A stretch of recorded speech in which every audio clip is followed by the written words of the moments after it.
ये देश हम सबका है, ये तेरे बाप का नहीं है। तेरे बाप ने इस देश को आज़ादी नहीं दिलाई। तेरे बाप में औकात है, लीजिए जल चढ़ा लिए। अलीगढ़ में यूनिवर्सिटी कायम की थी, क्या उसमें मुसलमान पढ़ रहे हैं? मुसलमान सारा अखिलेश के पीछे है। योगी जी, आप इतने अहंकार से बाहर आओ। सरकार आपको संविधान के रास्ते से मिली है। सोनाक्षी सिन्हा ने कर लिया, किसने रोक दिया? आडवाणी की भतीजी किसके है? मुसलमान के है। अखिलेश यादव दिखाएं कि तुम में कितना दम है और कैसे खड़े होते हो। अगर ये ढा दिया जाएगा तो इतने पैसे लग कर दोबारा कैसे खड़ी होगी? मुस्लिमों से इतनी नफरत क्यों? आज़ादी के बाद से हिंदू मुस्लिम का प्यार, सिख ईसाई का प्यार, उस प्यार से हम हर क्षेत्र में आगे बढ़े। देश पे क्या था उस वक्त? जितने डॉक्टर, इंजीनियर, जितने वैज्ञानिक, टीचर, एसएसपी, जो भी पढ़ी लिखी तबका है, वो सब यूनिवर्सिटियों से आया और तमाम सरकार का यही एक वो था कि शिक्षा हो। और ये जो लोग आज जिन्हें बने बनाए खेल को उजाड़ने पर लगे हुए हैं, मैं ये कहना चाहता हूँ, मेरी अपील है योगी जी महाराज से, माननीय मुख्यमंत्री जी से मेरी अपील है कि आप तो राम भक्त हैं। जो राम भक्त होता है उसके अंदर इतना अहंकार क्यों? मुस्लिमों से इतनी नफरत क्यों? मुस्लिम यहीं पैदा हुए, इसी देश में पैदा हुए। ये आज़ादी का योगदान मुस्लिमों का सबसे ज़्यादा है। इतनी बड़ी नफरत मुसलमान से क्यों? मैं योगी जी से अपील करना चाहूँगा, कांटों को मत निकाल चमन से कि बागबां, ये भी गुलों के साथ पले हैं बाहर में। ये देश हम सबका है, हम सब यहाँ रहते हैं, प्यार से रहते आए हैं। आप सरकार में हैं, सरकार आपको संविधान के रास्ते से मिली है। संविधान था तो आप यहाँ तक आए हैं। आप तो साधुवाद हैं, आप तो एक ऐसे मठ को चलाते हैं, ऐसे मठ से आप आए हैं, तो आपको तो लोगों में प्यार बांटना चाहिए, ना कि नफ़रत। जिस तरह से नफ़रत का आगाज़ है, ये ऐसी नफ़रत, आज़म खान जेलों में सड़ सड़ कर बीमार हो चुके, ख़त्म होने की कगार पे हैं। अब ये जो यूनिवर्सिटी है, आज़म खान तो चलो ख़त्म हो गया, घर ख़त्म हो चुका। यूनिवर्सिटी तो इस देश की धरोहर है, इस प्रदेश की धरोहर है, इस कौम की धरोहर है। ये इनसे लाखों लाखों बच्चे पढ़ेंगे और वो उनका भविष्य बनेगा। और उन्होंने तो गरीब बच्चों के लिए बनाई है। तो हम तो कह रहे हैं, इस पर रहम खाओ। रहम की अपील है। योगी जी, आप इतने अहंकार से बाहर आओ, इस नफ़रत से बाहर आओ। ये जो मुस्लिमों से नफ़रत है, इससे बाहर आओ। आपको नहीं करनी चाहिए नफ़रत। हम भी तो उसी खुदा के बनाए हुए हैं। ये सारा देश प्यार से चलता है, प्यार से चलने दो। नफ़रत में कुछ नहीं रखा, नफ़रतों को छोड़ दे। और मेरी एक अपील जो है, ख़ास तौर से अब मेरी उन नेताओं से अपील है जिन्हें मुसलमानों की वोट तो चाहिए, जो मुसलमानों की वोट पर पले बढ़े, जिनके घर पल हैं मुसलमानों की वोटों से। अखिलेश जी, वोट तो चाहिए। मुसलमान सारा अखिलेश के पीछे है। और वोट मायावती जी को भी दी, 4 बार मुख्यमंत्री बनी मुस्लिमों की वोट से। उन्हें वोट चाहिए, तो आज वो कहाँ हैं? भाई, हमारे बच्चे कत्ल होते हैं, हमारे रास्तों में, रेलों में, ट्रेन के अंदर, जहाँ देखे वहीं हमले होते हैं। ये उन्मादी लोग बहुत ही थोड़ी तादाद के लोग हैं, ज़्यादा नहीं है। हिंदू जो है वो कभी नफरत नहीं करता। आज भी हिंदुओं का बयान, ठाकुरों का बयान आ रहे थे बहुत अच्छे अच्छे।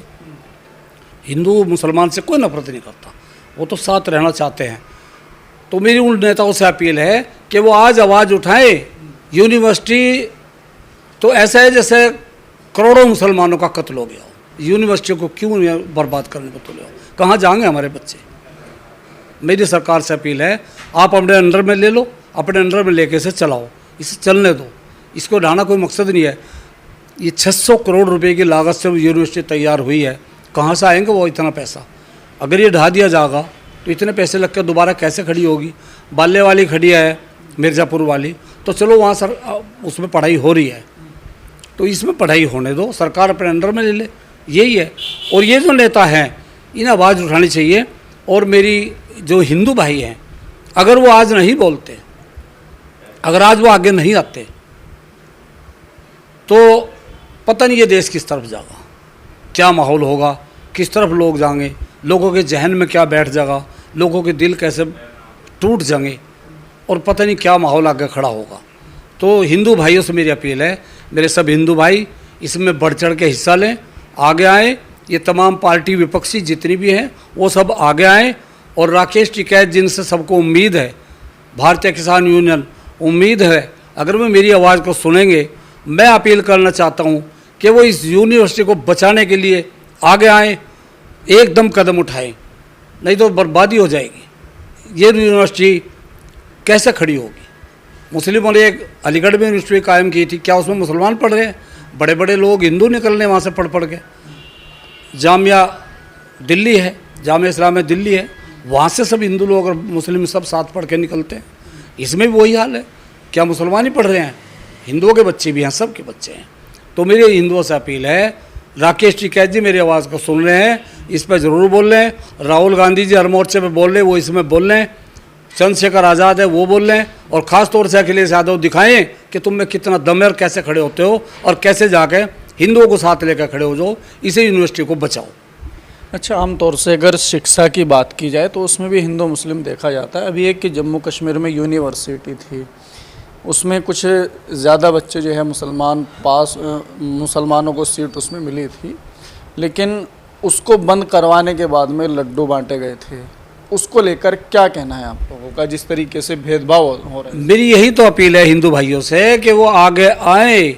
अगर वो आगे नहीं आएंगे तो एक एक करके और नफरतों की भेंट चढ़ते चले जाएंगे स्कूल कॉलेज। बताइए, वहाँ मुस्लिम बच्चों ने पढ़ाई की और बच्चे नीट की परीक्षा दे के और वो क्वालिफाई कर गए, उसी बात पे बंद करा दी और हिंदुओं की यूनिवर्सिटी बंद करा दी। तो ये नफरत जो है, आखिर इतनी नफरत क्यों? ये इंसान है, सभी इंसान है, रिलीजन तो है, उसको मानते हैं, ऊपरले को मान रहे। आप किस तरीके से मान रहे? हम सीधा मान रहे, आप कहीं मूर्ति पूजा के उससे मान रहे, लेकिन है तो सब एक। सबको एक साथ पैदा होने का तरीका एक है, मर के सबको जाना है, सब इस मिट्टी में मिल जाएंगे। आज मैं 67 साल मेरी उम्र हो चुकी है। मैं तो चिराग हूँ तुम्हारे आज से आने का, कभी ना कभी तो बुझ जाऊँगा। आज नफरत है जिन्हें मेरे उजाले से, कल अंधेरे में बहुत याद आऊँगा। मुसलमान जितना काम हिंदू भाइयों के साथ मिलकर करते हैं वो सारे हिंदू जानते हैं, लेकिन खड़े होने की ज़रूरत है।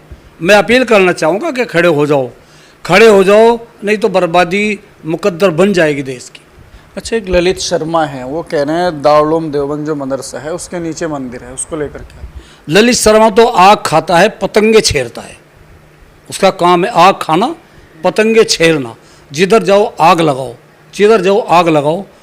मैं ललित शर्मा जी से ये कहना चाहता हूँ, मेरे भाई, ये देश हम सबका है, ये तेरे बाप का नहीं है।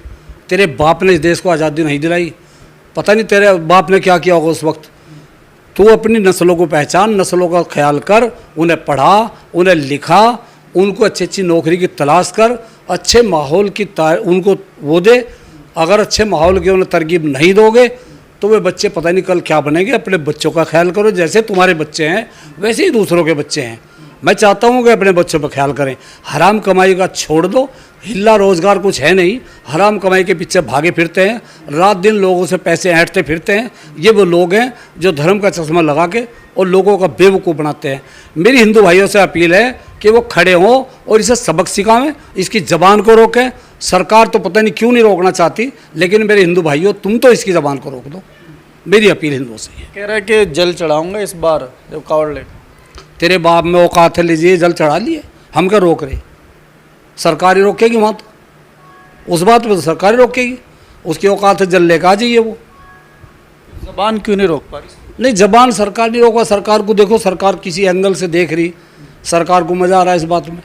अब सरकार यूनिवर्सिटी क्यों तोड़ रही है आज़म खान की? उसे पता है कि यहाँ से वोट निकलेगी, वोट का राज है, सब कुछ वोट के ऊपर हो रहा है। 27 का चुनाव अब मंदिर से नहीं, अब तो यूनिवर्सिटी के लड़ने की तैयारी है। दूसरे की बर्बादी कितनी होगी इस बात पर कोई सोच नहीं रहा। अरे आप राजा सबके हैं, आप सबके मुख्यमंत्री हैं, एक एक घर, एक एक बच्चा आपका है। आप उन्हें देखें, मुझे भी आप देखें, उन्हें भी आप देखें। आपका काम है, आप सत्ता में बैठे हुए हैं, ये सत्ता आपको संविधान से मिली है। संविधान का ख्याल करो, संविधान की इज्जत करो और इन पब्लिक की इज्जत करो। अच्छा, बीते कुछ दिनों से ख़ास तौर से मुजफ्फरनगर ज़िले में धर्मांतरण का मामला बहुत ज़्यादा चर्चाओं में है, उसको लेकर क्या कहना चाहेंगे? क्योंकि जो आपसी भाईचारा होता है उसके अंदर भी कहीं ना कहीं मतभेद पैदा होता है। धर्मांतरण जो है गरीबों के ऊपर लगता है। जो बड़े बड़े लोग हैं वो तो इनके दामाद हैं, जो बड़े बड़े लोग इनके मंत्री हैं, जो आज ओम बिरला जो आज स्पीकर हैं, वो उसका दामाद कौन है? मुसलमान है। मुरली जोशी का दामाद कौन है? मुसलमान है। आडवाणी की भतीजी किसके है? मुसलमान के है। ये कहाँ भी आया अब्बास नकवी, मुसलमान है। और वो ये सैयद शाहनवाज किसके यहाँ भी आया? वो हिंदू के यहाँ भी आया। तो वो दामाद है। पैसे वाले हैं तो दामाद अच्छे लगते हैं, गरीब है तो धर्मांतरण है। ये सब गरीबों के लिए है। कहते हैं धोखे से हो रहा है सब कुछ न? कोई धोखा नहीं है ना, ये किसी से होता है। प्यार किसको किससे हो जा, इस पर किसी का पहरा नहीं है। प्यार किसी को अगर किसी से हो जाता है तो इस पर कोई किसी का पहरा नहीं है। प्यार को कोई रोक ही नहीं सकता। प्यार किसी जंजीरों से रुकता ही नहीं। कोई इतिहास में देख लो, कहीं भी ना आज रुकेगा ना कल रुकेगा। बहुत से लोग हैं फांसी लगा के मर जाते हैं, जहर खा के मर जाते हैं, गोली से शूट कर लेते हैं। तो प्यार को इनको रोकना है, ये उनको तो रोकते नहीं। भाई सोनाक्षी सिन्हा ने कर लिया, किसने रोक दिया? कर लो। और एक गरीब करेगा तो रोकेंगे?